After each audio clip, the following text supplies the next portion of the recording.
kuko ibihe bihinduka vuba, bigenda bihinduka vuba, ibihe byahindutse vuba, ntabwo ntitwashoboye gukora ibihagije. Umuntu ajya kubamareramo rwose umujinya, bakajyana bakagira icyo bajyana bavanye mu Rwanda, n'abariya bandi baducitse bakambuka ubu bakaba bagaruka tukabakira neza tukabasubiza mu kongera kuba mu Banyarwanda. Ikijya kimbabaza ntabwo twabonye umwanya wo kugira ngo bamwe bo kugera hakurya bajya. Ni igitekerezo dukomora ku nshuti zacu z'Abayahudi, usanga muri bo harimo abiyemeza gukora uyu murimo wo guhiga ababiciye mu gihe cya Jenoside yakorerwaga Abayahudi. Nibaza ko uyu murongo Abayahudi bafashe natwe dushobora kuwufata, abashyikirizwa ubutabera bagashyikirizwa ubutabera, abahungiyetwa bagahungiyetwa, abateshwa umutwe bakawuteshwa, ndetse n'ibindi byashoboka bikaba byakorwa.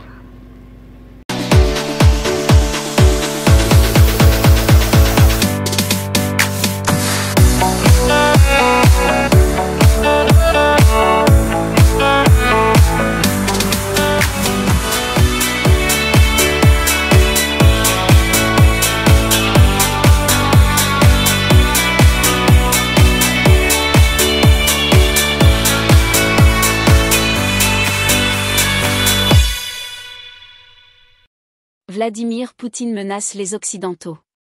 Le président russe s'est exprimé lors d'une adresse à la nation ce jeudi 21 novembre, où il a assuré que son pays était « prêt à tous » les scénarios dans le conflit qui l'oppose à Kiev et ses alliés.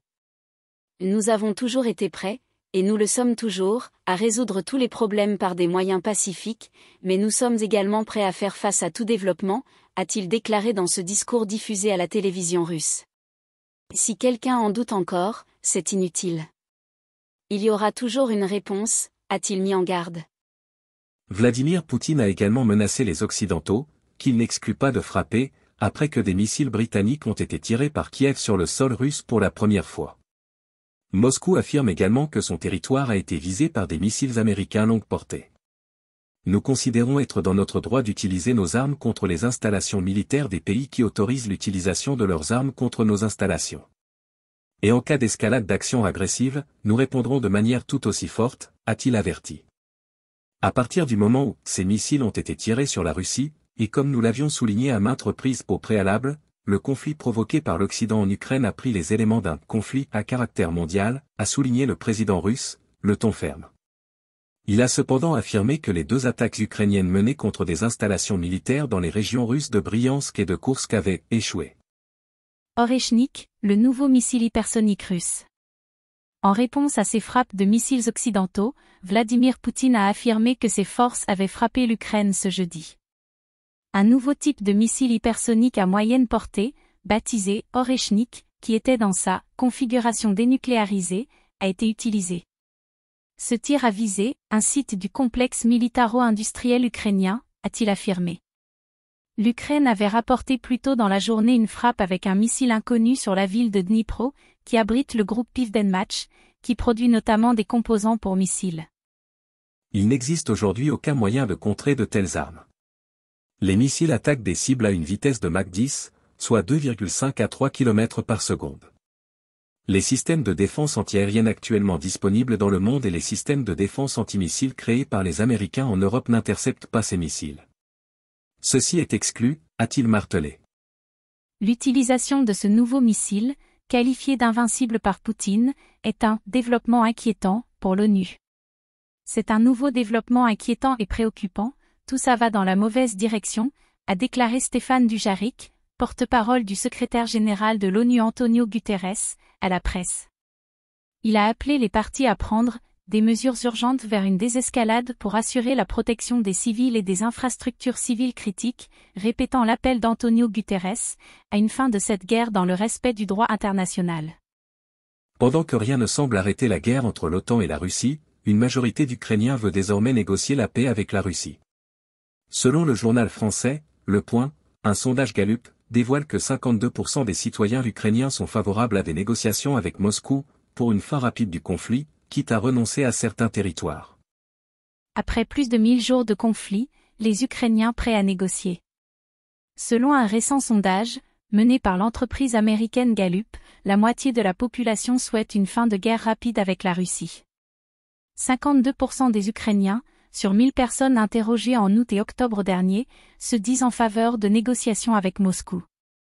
Plus d'un tiers, 38%, considèrent que le pays doit continuer à se battre jusqu'à la victoire. Interrogés à ce même propos début 2023, ils étaient 63% à vouloir poursuivre les combats, contre 73% d'entre eux au début de l'invasion russe. C'est la première fois qu'un soutien à une paix négociée est majoritaire chez les personnes sondées par l'Institut américain. Et plus de la moitié d'entre elles estiment que l'Ukraine devrait céder certains territoires, en échange de la paix. D'après Gallup, 52% sont ouvertes à des concessions territoriales et 38% sont contre. Le sondage révèle aussi des changements chez les Ukrainiens qui sont en faveur de la poursuite de la guerre. Selon Gallup, leur conception de la victoire a évolué depuis 2022. À cette période, la grande majorité, 92%, pensait que la victoire signifiait regagner tous les territoires perdus depuis 2014, y compris la Crimée. Bien qu'il s'agisse toujours d'une nette majorité en 2024, ce chiffre est tombé à 81%. Ces chiffres ne sont toutefois issus que d'un seul sondage, dont les résultats contrastent avec ceux d'une étude publiée mardi dernier par l'Institut international de sociologie de Kiev, qui, selon l'agence France Presse, une enquête téléphonique a été menée auprès de 2004 personnes habitant en territoire sous contrôle de Kiev entre le 20 septembre et le 3 octobre, soit avant la victoire de Donald Trump à la présidentielle américaine, qui a relancé le débat sur d'éventuelles discussions de paix avec Moscou. D'après les résultats, début octobre 2024, malgré des circonstances difficiles, la majorité des Ukrainiens 58% s'opposent à toute concession territoriale. Ce chiffre est en hausse de 3 points de pourcentage par rapport à mai, date de la précédente enquête réalisée, mais en baisse prononcée par rapport au début de l'invasion russe en février 2022, 82% opposés en mai 2022. Le débat sur d'éventuelles négociations de paix avec Moscou, bien que balayé régulièrement par le président ukrainien Volodymyr Zelensky, s'est intensifié ces dernières semaines sur fond d'avancées russes rapides dans le Donbass et de tergiversations occidentales sur l'aide militaire à fournir à Kiev.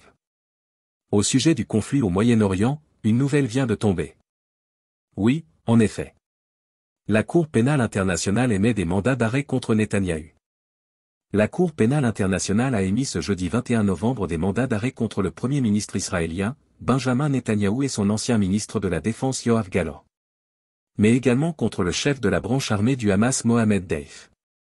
La décision de la CPI limite théoriquement les déplacements de Benjamin Netanyahou, puisque n'importe lequel des 124 États membres de la Cour serait obligé de l'arrêter sur son territoire.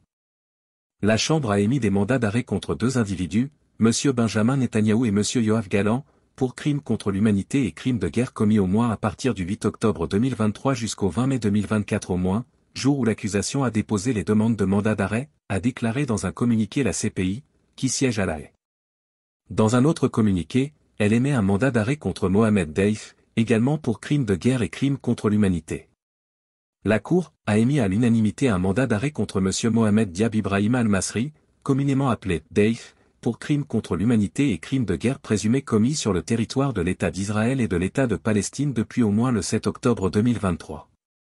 Les mandats d'arrêt ont été classés « secrets » afin de protéger les témoins et de garantir la conduite des enquêtes, a déclaré la Cour. Mais, la Chambre considère qu'il est dans l'intérêt des victimes et de leurs familles qu'elles soient informées de l'existence des mandats, a-t-elle expliqué.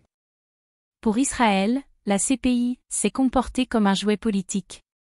Israël a réagi accusant la CPI d'avoir perdu toute légitimité avec ses mandats d'arrêt. C'est un jour noir pour la CPI, qui a perdu toute légitimité à exister et à agir, a écrit le ministre israélien des Affaires étrangères, Gideon Sa'ar, sur son compte X. Le tribunal de La Haye s'est comporté comme un jouet politique au service des éléments les plus extrêmes œuvrant à saper la sécurité et la stabilité au Moyen-Orient, ajoute Gideon Sa'ar, pour qui la Cour a émis des ordonnances absurdes sans en avoir l'autorité, contre Benjamin Netanyahou et Yoav Gallant. Le Hamas a de son côté salué une étape importante vers la justice. Il s'agit d'une étape importante vers la justice, qui peut permettre aux victimes d'obtenir réparation, mais elle reste modeste et symbolique si elle n'est pas pleinement soutenue par tous les pays du monde, a déclaré Bassem Naïm, membre du bureau politique du Hamas, dans un communiqué, sans faire aucune mention du mandat d'arrêt annoncé par la CPI simultanément contre Mohamed Deif, chef de la branche armée du mouvement islamiste palestinien. Le procureur de la CPI, Karim Khan, avait demandé en mai à la Cour de délivrer des mandats d'arrêt contre Netanyahou et Galland, qui a été limogé début novembre par le Premier ministre israélien, pour crimes de guerre et crimes contre l'humanité présumés à Gaza. Karim Khan avait également demandé des mandats d'arrêt contre de hauts dirigeants du Hamas, dont Mohamed Deif. Selon Israël, Deif a été tué par une frappe le 13 juillet dans le sud de Gaza, bien que le Hamas nie sa mort. Le procureur a depuis abandonné la demande de mandat d'arrêt contre le chef politique du Hamas, Ismail Haniyeh, et le chef du Hamas dans la bande de Gaza Yahya Sinwar, dont les morts ont été confirmées. Le ministère de la Santé du gouvernement du Hamas pour Gaza a annoncé ce jeudi un nouveau bilan de 44 056 morts dans le territoire palestinien depuis le début de la guerre avec Israël il y a plus d'1 an. Au moins 71 personnes ont été tuées ces dernières 24 heures, a-t-il indiqué dans un communiqué, ajoutant que 104 268 personnes avaient été blessées dans la bande de Gaza depuis le début de la guerre lancée par Israël après une attaque sans précédent du Hamas contre Israël le 7 octobre 2023. Restez avec nous pour plus d'informations d'actualité nationale et internationale. Aimez notre contenu et partagez sans modération.